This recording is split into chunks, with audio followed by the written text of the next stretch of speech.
Salam, Gepleyer Azatlyk Radiosu. Şuňky gepleşigimizde biz Türkmenistandaky ykdysady meseleler barada söhbet ederiz. Hudaýberdi Oradow Türkmenistanyň ilkinji täzirçilik bankynyň hemde döwlet daşary ykdysady iş bankynyň esaslandyrjylarynyň biri. Türkmenistanyň Merkezi Bankynyň öňkü başlygy we Türkmen hökümetiniň öňkü vice-premieri. Bütün dünýä bankyna, Ýewropada dikeldiş we ösüş bankyna we halkara pul gaznasyna Türkmenistany wekilçilik etdi. Opozisiýon Watan Syýasy Jemgyýetçilik hereketiniň başlygy 2001-nji ýylda Türkmenistany terk etmäge mejbur boldy. Türkmenistanda ýylatyň ykdysady kynçylyklary gitdigiçe güýçlenýär. Türkmen hökümeti ýurt ykdysadyety güýçli ösýär diýse-de, tutuş ýurt boýunça bankomatlaryň öňündäki nowatlar, azyk dükanlarynyň daşyndaky basabaslyk, dilekçilik edýänleriň köpelmegi agyr krizisden habar berýär. Bu aralykda Türkmen hökümeti milyonlarça dollarlyk puly täze deshalara şol sanda halkyň zerurlyklaryna yaramayan velosiped şekilli äpit heykellere sarp edýär. Bu näme? Türkmenistana ýurt ykdysadyetine näme bolýar? Şu gün biz bu arada Türkmenistanyň Merkezi Bankynyň öňkü ýolbaşçysy Türkmen manadynyň dolanşyga girdilmeginiň başynda duranlaryň biri Hudaýberdi Oradow bilen söhbet ederiz. Hudaýberdi aga salam, hoş geldiňiz. Salam. Türkmenistanda bankomatlaryň öňündäki basabaslygyň, azyk nowatlaryň barha artmagynyň, adamlaryň arasynda ýakalaşyklaryň şikayet helakçylygy getirýän gyrlyşygyň döremegi. Başga bir tarapdan bir näçe ýyl dowam edýän ýagdaý hökümetiň görmezlige salmagy. Bu näme bolup geçýär? Siz bu barada öz pikiriňizi mälim edäýsiňiz. Görýän ol häzirki bolup geçýän ýagdaý da ol meň pikirimçe şu köp ýyllar geçirilýän ýa-ni şu rejimiň siýasatynyň netijesi. O aýdaly eger dogurlap aýtsak şolaryň maksady. Şoň üçin olar hiç bir ýa-ni gynanyň ýok o barada, hiç bir ýa-ni bildiren ýok şo ýa-ni öz şoň gynanýan şo barada. Sebebi olaryň şu maksady şol, netije şolaryň siýasatynyň netijesi şol. O gynandyrýany bärde näme şu adamlarda eger de mysal üçin haýsy da bir jemgyýetde eger de şo bir kynçylyk görese ol birleşmeli, ýakynlaşmaly bir-birine. Şuýdum berkişmeli, şuýdum hakyky günäkär şu kynçylygyň hakyky günäkärlerini tapjak bolmaly. Şoňa da hakyky şoňa barçylyk görkezjek bolmaly.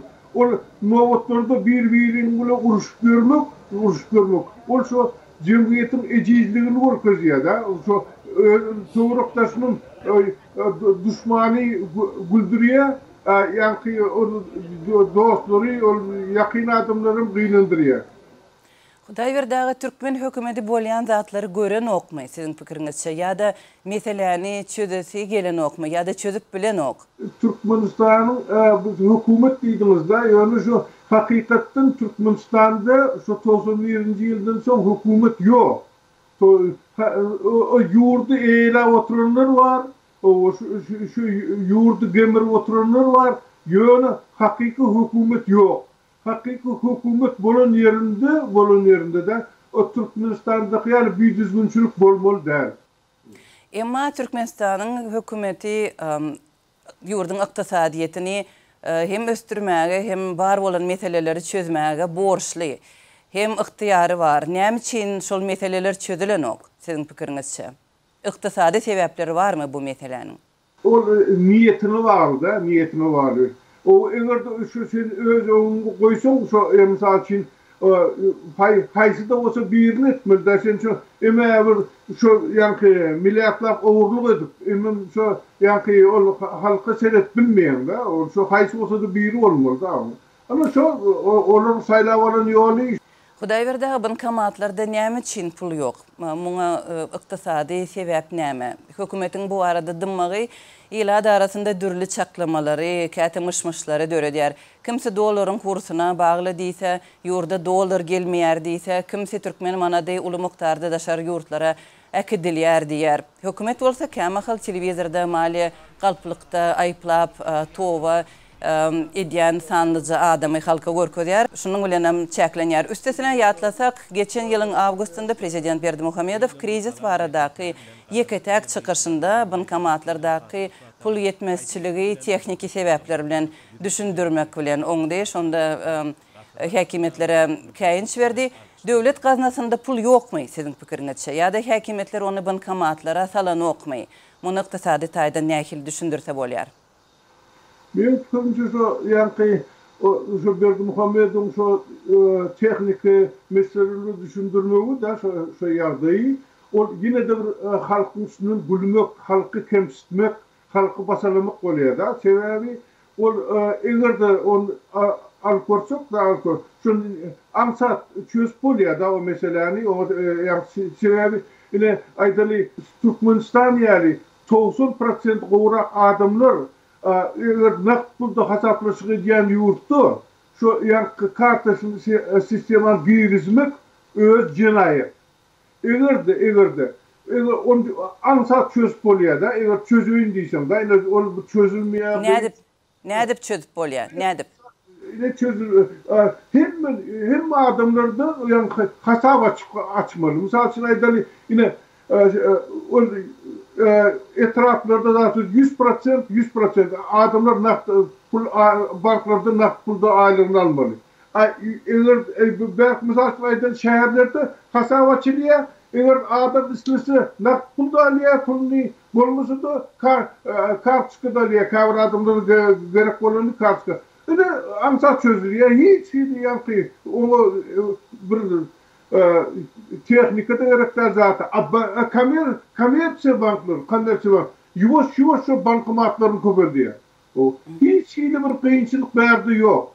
Hudaý berdi şöyle bir sorag döreýär. Onda umuman Türkmenistanda aýlyklary, pensiýalary, sosial pul kömeklerini karta geçirmek ne derecede zerur boldy hem näme üçin geçirildi? Ben aýdýana ol ýankydan şu bir soňky ýylda şu Berdimuhammedow siýasatynda o görnýär ýa-ki bir halky bir gıynamak meselesi. Esasen şu ine aýdaly şu biz diye reforma geçirjek. Reforma geçirjek diýip edýänim hem sosial kömekleri aýyrmak. Ondan reforma bolmaýar, o jinayet. Ana şunu şu kartysy girizmegim egerde şu haýsyda bir ýurtda Türkmenistan bolsun diýip başlaýar. Eger 90% gowrak hasaplaşyp şu nakpulda geçýän bolsa, bazarlarymyz türlü geçýän bolsa, o şonu kart sistema geçirmek şu ýurdy, o jinayet. Ýöne umuman aýlyklary karta bank hasabyna geçirmek beýleki ýurtlarda da ulanylýan tejribe. Bu tejribede erwet bir zat ýok şeýlemi? Bu ana şonu ulanýarlar da, aýdylar, mysal başga ýurtlarda da öýdülýär, reforma geçirýär. Ýöne.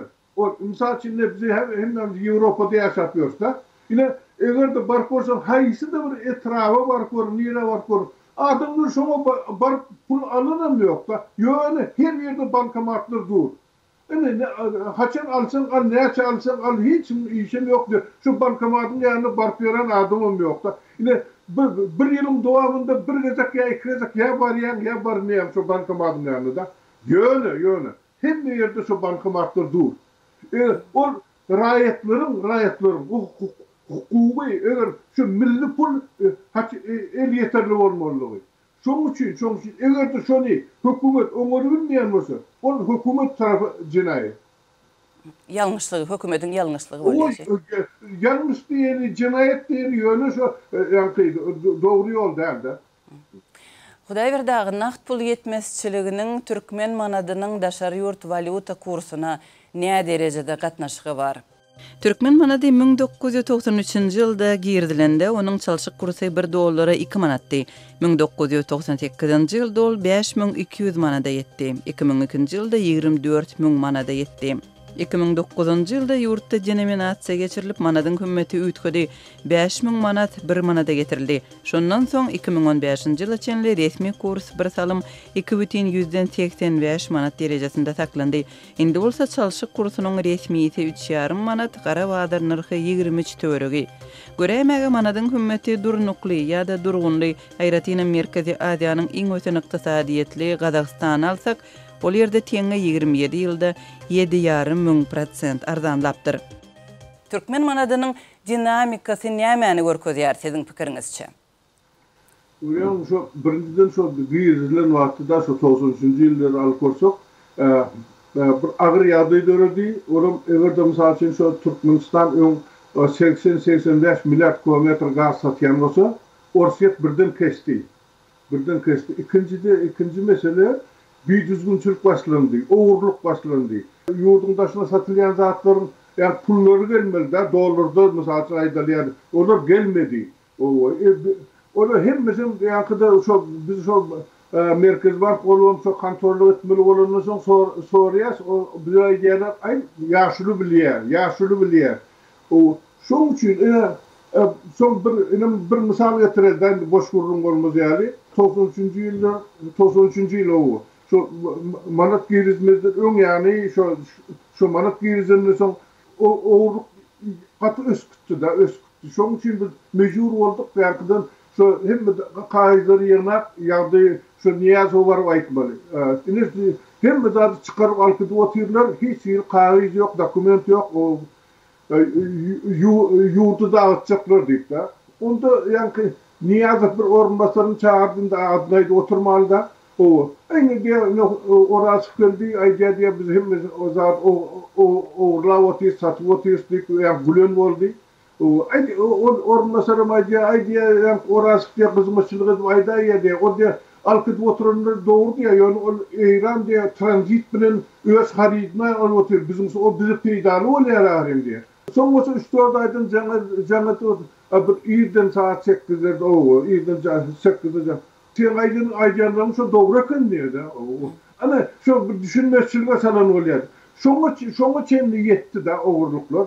Yani şu ýagdaýda da eger de alkorsunuz şu yani adamlara aylığın büdjete darlara kreditin hasabyna bolsa da aylığın berilýär. Ol karhanalara da kredit berilip aýlyk berilýär. Şu sebäpli ol şu şobaty pulun hümmäti doğrudan gaçdy. Diýmek Hudaýberdagy şu oğurluklar ýylatyň ýagdaýynyň agyrlaşanlygynyň alamaty boldy da. Diýmek ýagdaý agyrlaşdy. Esas sebäp şu. Ýöne şu ýagdaýda şu adamlary şunkun ýa etmejek bolup köp iş edirdi.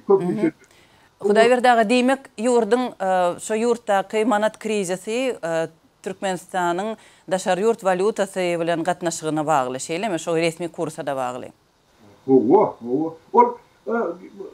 Bir düşünje var da egerde ýa-ni ýene-de bir düşünje var. Her şu ýurtda adam başyna, maşgala başyna ýa-ni gelýän girdeci. Eger häzir şu wagt kurs gaçypdy, öýle böyle şu yön häzir birazcık berkrak geldi. Yön alkorsamız şu wagt adamlaryň girdecisi bilen, şu maşgala girdecisi häzir kısmyny demeşdirip görsemez. Ol şu wagt adamlaryň girdecisi gowty. Adamlaryň girdecisi köpdi, häzir kısmyny demeşdirendi. Ýene Hudaýberdagy takyklashtyrsak, Türkmenistandaky pul ýetmezçiligi resmi kursyň ýagdaýy ýurdun girdeji çeşmesiniň azalanlygynyň alamaty hökmünde hem kabul etse bolar şeýlemi? Şu dowry şöyle diýse bolýar da. Häzirki dowrda. Egerde biz ýa-ni aýtyp geçdik da şu wagt birden kesildi gaz satmasy da. Häzir bolsa görseňiz da mesela şu İran'da satılıyor, Xitay'da satılıyor, Orset'de satılıp durda bir topor girdeci valutada. Niye gidiyor? Ne için şoňa yurdun ýagdaýy agyr? Çoğun bolsa alkoraly. Ine aýdaly, şu orta aylık da ben şu internetten aranım da orta aylık Türkmenistan boyunca 800 manat doğru da 800 manat. Eğer alkorsak da şolong hükümet kursu bile değil de o 2228 dolar olur. Eğer de yani hakikat kursunu alkorsak o 35 dolar oluyor. Şu adam şu 35 dolarlık yani şu aylığını şunu alabilmiyor. Şunu şu yani novotu durup yani giycelep novotu durup ya bir bölümünü alacak ya alabilecekler. Ana şu bunu getirdi Berdimuhamedov halkı yok. Türkmen manadynyň girdilmeginiň 27-nji ýyl dönümindeden çykyşynda Türkmenistanyň prezidenti Berdimuhamedov milli pul birliginiň döremegiň ykdysadyýetyň ösmegi üçin amatly boldy diýdi-de. Amatly we amatsyz bolan zatlar näme siziň pikiriňizçe Türkmen manadynyň girdilmeginden soň? Eğer haysıda bir yurt bolsa da öz başlyk yurt bolsa ol hukmany şu milli pul bolmaly da eğer de sen şu milli pul bolmaly ýöne milli puli şu yurt bu bir saklamaly bu sebebi eğer de misal için aýdaly eğer de şu ýanky misal için belki şu esimli yurtlar alkorsaňyzda ne eğer de şu kursi kaçsa ve yani konvertibilme valutalara karandı. O şu adamın cüvüsünden anlıyor, cüvüsünden çıkıyor. Şu aylığından çıkıyor. Yine yankı korkuzunumuz yani şu eğer de hakiki aylık 228 dolar olmalı olsa da o hakiki eline gelen 35 dolar. O ne için? O şu kursun yankı saklanmayanlığı sebebi. Ana şunlar ağrı tapavut veriyor. Şu hem ağrım halka düşüyor. Son olsa şu misal için eğer de daşarı yurtlu olsun nerede içki adamlar olsun investisiye geçerlerde şu investisiye eğer de ben şu daşarı yurttan var Türkmenistan investisiye salsam eğer de şu Türkmenistan'ın ya aydalı Kazakistan'ın ya belki yurdum şu hükümeti kaçsa şu benim pulumun hükümeti kaçıyor. Şunun için ben pulumu yitiriyorum. Şunun için ben şonlar yurdun yerine barmayan. Hudaýberdäge ýene bir sowal. Türkmen manadynyň öz ýurdundaky kösünçlükleri bilen bir hatar da onuň halkara derejesinde hem agramy ýok. Diňe bir postsovet giňişligini alyp görsek, hiç bir ýurdun milli puly erkin konvertasiýa edilýän valutalaryň hataryna goşulyp bilmedi. Emma hümmeti ýörgünlüligi Türkmen manadynyň has ýokary. Umuman ýagdaýa objektiv sebäp barmy? Ýa-da Türkmen manadyny agramly bir valuta öwürmäge geçmişde pursat bolupmy diýip? Yani şu çıkışımızda aydiyas da şu Türkmenistan'ın iktisadi mümkünçülüğü güçlü öyle yöne mesela bir misal getirelim de şu bizim aydınımızda da şu vakti Halkara Valuta Fondu yanlış mısın 95-96 yıllarda şu Kamdisu deyip bir güçlü bir finansist yolbaşçı var çağırdı. Şu da orada bizi çağırdılar. Yani şonda aydıldı da şongali yani Türkmenistan'ın hem mümkünçülüğü var şu valutası konvertörünü bolor geldik de bizim şon taraftarı size de çok kömek edecektik. Bolya yani yolbaşçılar aydalı yolbaşçılar ne deyse şongulu bolosti. O sonrası bolya aşağıda geldik yani düşündürdük yani şu Niyaz'ı şu eğer de şunlar bolsa onda bizim valutamız şu hem Suriye'den bilen bütün mesela India'da İran'da zaten bir yerde kabul edilecek yani şey dolanacak zaten da onda yani bolya değil o sonrası şu kamcısı geldi yani bir ulokon yani topar volt geldiler hem mesela öğrendiler hem bu taraflarını gördüler o bolya birden durumun şu kamcısı gitti şu kamcısı gittiğinde son ertesi men çağırdı Şimdi aldiyan ekranlardı. Ne dedi net men aldı. Onlar olsa bizim hemmimiz aklımız açık olmalı. Hemmimiz yani hem adam bu halkara valuta fond bizi kontrollü eder. Sonra olmasa yani diye ol bir şimdi kredide bizi batıracak olayan ekonomi. Kreditik olur. Yani 70 milyon kredi durmalı da eğer de birden bir şunlar kıyınçılık gören vakti sen peydalanmanı mümkün. Onun prosentsiz. Şonu da yani her yıl yolu taptı da yönü şonu giyizmeyecek oldu. Sebebi o eğer de biz şonu giyizilinde bire hükümet yurt bir kular halk kovuya şartı yönü edilettirik bolmazdı. Demek şu şeyler edilende yurt iktisadiyeti açık olmalı da iktisadi şartlar olmalı bazı iktisadiyet şeyle mi? Şu ben ne hadi görüyorsunuz mesela şu Türkmenistan'ın Demirgaz Karayevli Türkmenistan'ın başka yurtların yine internet açık görün hem hasafet tipleri var hem görünüp dur ne hiliyadayı var ne yaşayanlar şunun için Türkmenistan'ın şunları yurt olmadı hiç hilir başka talep yoktu. Hudaý berdi razı söhbetdeşligimize gatnaşanyňyz üçin köp sag bolun. Bolýar sizem sag bolun. Tamam. Türkmenistandaky ykdysady ýagdaý barada Türkmenistanyň Merkez Bankynyň öňkü başlygy Hudaý berdi Razow bilen geçirilen söhbetdeşligi diňlediňiz. Gepleşigimizi diňleýäniňiz, seredeniňiz üçin köp sag bolun.